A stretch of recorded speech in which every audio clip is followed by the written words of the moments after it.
Hi guys, I'm Adam Wilborn from WhatCulture. And I'm Andy Murray from WhatCulture. And don't forget you can listen to the news as a podcast by searching for WhatCulture Wrestling on either iTunes, Spotify, or wherever you get your podcasts from. But coming up today, huge news about a potential transfer of main roster stars to NXT. We've got a big stipulation added to Cody versus Chris Jericho. A massive announcement from The Rock incoming. Hulk Hogan and the plane rides from heaven. And potentially massive Crown Jewel spoilers. This is the news. We're going to kick things off with a story that literally just broke about 20 minutes ago from us sitting here and filming this bright and fresh on Wednesday morning.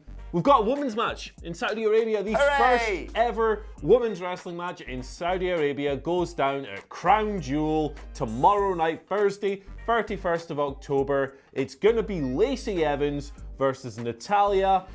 And WWE just announced this on their Twitter feed. It broke and the whole office went, oh, well, that's a positive move. And it most certainly is, because this has been one of the biggest complaints, obviously, surrounding WWE's business in Saudi Arabia, is that they haven't been able to promote women's wrestling, despite the increased importance of that division. We saw back in May, prior to Super Showdown in June, they were trying to push quite heavily. They were lobbying the Sports Authority in Saudi Arabia to have a match included. I believe they even threw, it might have been this exact pairing out, in fact, or maybe it was Natty and Alexa Bliss. Either way, they flew them out, tried to get it on the card last minute, didn't come around, but it's worked this time. Good step forward, I think. There's a lot of discussion around these Saudi Arabian events. There are myriad controversies surrounding the whole thing, and all of them deserve their airtime and deserve to be discussed, and this news here doesn't undermine any of those, but it removes one of them. It's progress, it's a good step, it's a good sign, and I hope Natty and Lacey, even though they've wrestled about 700 times recently, I hope they do a great job. Yeah, it's fantastic news, it's progress. It's a shame that it's one of the worst matches they could make, but take what we're given. And don't use logic, let's not forget that these two are best mates now, and we're tagging the other week. But sod it doesn't matter. We've got a women's match in Saudi Arabia. I'll be honest, at that point, we'll take what we can get. Yeah, this is great stuff. Great stuff. Looking forward to see how it pans out, actually. Like, maybe they'll go extra, put in a little bit of extra sauce, a bit of extra effort because of the occasion and so forth. And was it Last Woman Standing or Falls Count Anywhere? The blow-off match they had the other week. Last Woman Standing match. It was actually quite fun, so let's see how it goes. Exactly. Right, let's move on and talk about NXT and less about what's going to be going on tonight. We're going to be doing that later on the Wednesday Night War preview, of course. But instead talking about potentially more people from the main roster transitioning over a la Finn Balor to NXT. That's got a really nice ring to it, a la Finn Balor. And it was Triple H who confirmed this, speaking on Corey Graves' After the Bell podcast, one of the second best wrestling podcasts out there. He said that they could see that as some sort of template of whatever is on the table. He went on to acknowledge that there are times when main roster stars have kind of completed their cycle up there and haven't really got anything for them. It would make sense to, if you want to bench them from the main roster, to put them down in NXT. He said, when we do the switch, it's new again, comparing such moves to the old territorial system, adding that he'd gladly take any wrestlers that Raw and SmackDown's writers don't have anything for to use in NXT. Exciting times. What's something that we've campaigned for quite a while? Yeah, good stuff this, isn't it? Things like this have been rumored for months and months and months. It's something people have been calling for years and years and years, ever since we've had guys like Cesaro coming down and doing little stints in NXT. And yeah, it's good news. The thing with the Finn Balor one is probably the most emotionally resonant thing you could have done with regards to main roster stars going down, because, while he's not necessarily a name like a Triple H, well, not Triple H is the head honcho, but he's not like the biggest name in WWE. He has he's the most revered in NXT because he's probably still the greatest NXT champion ever, and he has a lot of history there and loads of great matches, great rivalries. It's his best part of his WWE run, arguably, was NXT, and he's synonymous with that place. So when he turns heel, it's going to be a bigger thing than, say, if, I don't know, let's say Bobby Roode goes down there and turns heel. He was a former NXT champion as well, but it's not quite going to hit the same way. This, however, is, it's good news. I'm looking forward to seeing them take guys like Cesaro, and when they're being cycled off television on the main roster, coming down and doing a few months in NXT and putting guys over and having fun matches. Love to see it. Exactly. The right thing for literally everyone. Yeah. Big fan. Anyway, shall we move on to our next story? AEW Full Gear pay-per-view. A week on Saturday, the 9th of November. Big main event. Cody challenging Chris Jericho. Expertly built feud so far. Should be a very good match indeed. And now AEW have announced a stipulation. And this is quite an interesting one for the match. It's not a cage match. It's not an Iron Man match. It's not a 2 out of 3 falls. It's none of these things. Here's their official press release on the matter. They say, in the event that there is no winner at the end of a 16-minute time limit, a panel of 3 esteemed judges will be seated at ringside and they must vote for a winner. In the event there is no unanimous choice, the majority decision will be the winner. This will ensure that a draw will not be the outcome of this World Championship title match. So, couple of things to pick apart here. I think a lot of people look at this statement and go, well, they're forecasting result. They're gonna do the draw, because why else have the stipulation? I don't necessarily think that that's the case. I think that this may be a subversion of that expectation, and if they do that, that's kind of nice, smart stuff. Secondly, they've done a good job of establishing that the draw exists in this promotion, that the time limit draw can happen. Pac and Jon Moxley, Cody and Darby Allin used to very good effect so far. It's a legitimate match ender in AEW, and now it's kind of looming over this match. Judges, no word on who they will be, no word on the criteria, but you can throw names into the discussion. I think like guys like Arn Anderson, Tully Blanchard, DDP seem like pretty obvious choices. One of my Twitter followers here, Bobby Martinez, actually tweeted saying, who do you think it will be? Mentions those 3 names there, and he goes, or do you think they'll just get Shagger Dave to come on? I'd quite like to see Dave just throwing star ratings at them from that little booth beside the ring. That'd be great fun, but yeah, cool little stipulation. I like this a lot. It's subtle. Yeah, I mean, I've seen some people complaining about it online, but I don't really understand where they're coming from because, you know, the thing about AEW the whole time has been this more real sport feel, and you compare it to something like UFC. Yes, it's not a 60-minute time limit, but it's 15 minutes for normal matches, and then for title matches or main events, it's 25 minutes, and then it would just naturally go to a panel of judges. Yeah. That's just how things work. I don't think they're telegraphing anything. I think they're introducing this now, and it may be used. It may be used in a week on Saturday, it may be used in 6 months' time. The fact is it's been established early before they've really got the ball rolling, and I think it's a really clever, unique, and also realistic thing to be doing. Yeah, I'm all for it, man. Absolutely. All for it. Speaking of UFC, The Rock is going to fight in the UFC. Well, hang on, actually, probably not. But he has announced he is going to make a huge announcement this weekend at UFC 244. Now, the main event of that is amazing, by the way. If you haven't heard about this, go and check it out. There's a brilliant countdown on UFC about this. It's Nate Diaz, the guy who beat Conor McGregor, versus Jorge Masvidal, the guy who probably showed you knocking someone out in about 5 seconds in his most recent fight. They're having a fight. They're both 2 incredible, well-respected MMA fighters, and they are fighting for a belt that didn't exist until now. It's not a weight class. It is simply the baddest mother effer. That is the belt. So the catalyst for all this has been Jorge Masvidal. He tweeted The Rock saying he wanted The Rock to put it around his waist if he wins on Saturday night. Dwayne Johnson replied saying, if I can and you win, I'll put the belt around your waist at Madison Square Garden, where it's taking place, of course. Consider it done. It's already shaping up to be one of the biggest and most electrifying fights in UFC history. He tagged Jorge Masvidal and Nate Diaz, hashtag UFC 244. I can't wait for this fight, by the way. Man. But he did announce, there is going to be a huge announcement he is going to make at that pay-per-view. He's not going to be fighting. That's not a thing. Yeah, no. We've had Dave Meltzer has already said that's not going to happen.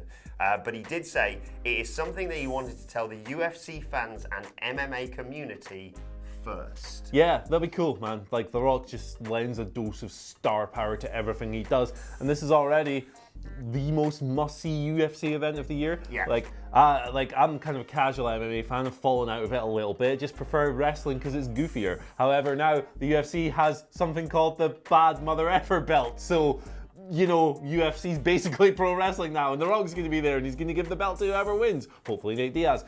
It's great stuff. Love it. Honestly, I'm so excited for UFC 244.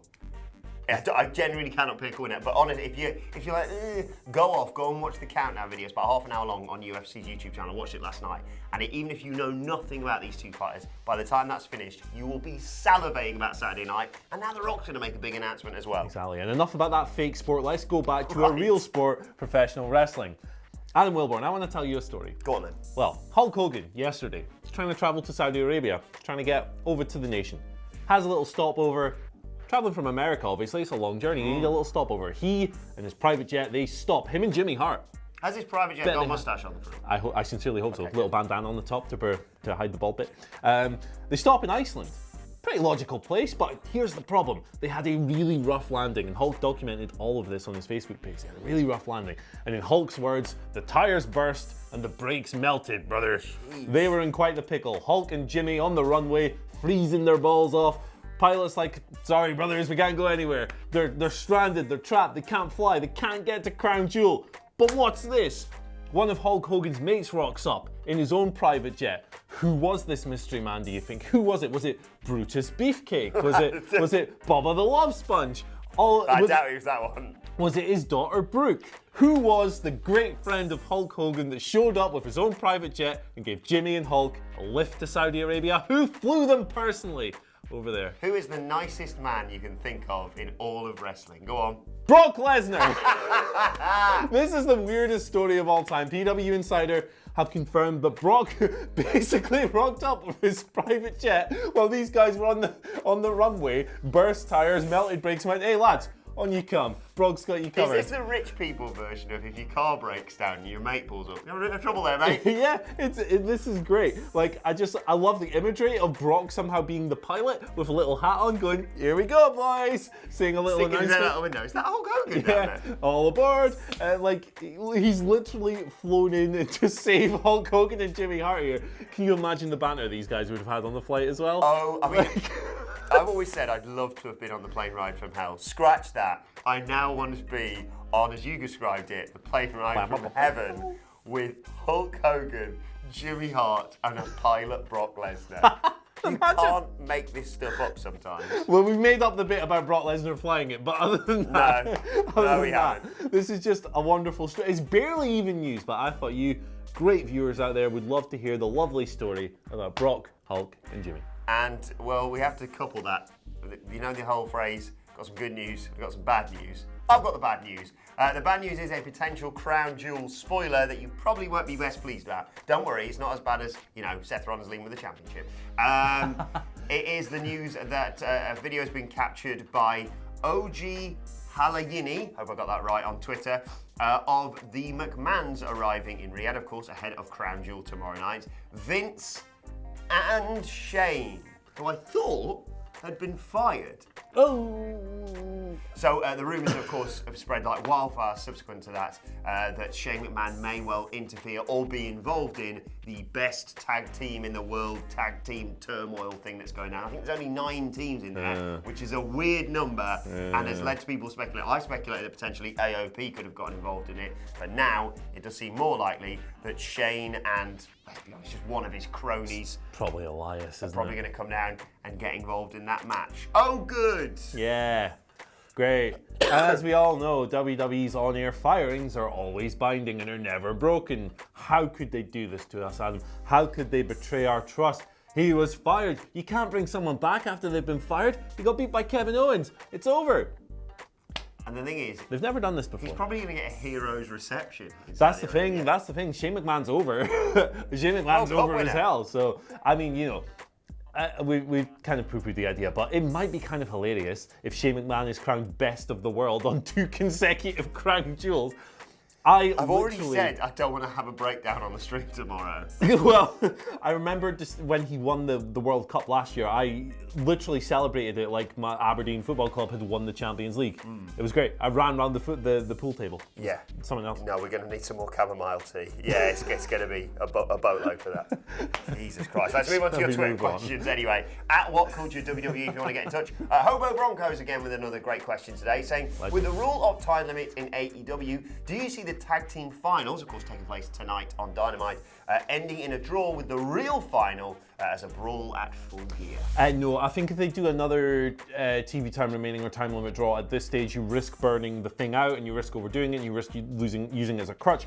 We saw one last week. They're bringing in the Rock and Roll Express as well to present the belts, suggests more of an occasion, and I think a lot of people would feel upset if it went to a time limit draw. So, I do think there'll be a definitive winner, and I think that'll be the Lucha Brothers. At the end of the day, they're trying to distance themselves from being that other company, and a blatant bait and switch like this would only increase comparisons between the two. I agree. I think it's gonna be a long match. They might, have the 5 minutes remaining, etc. announcement, so you get a little bit worried.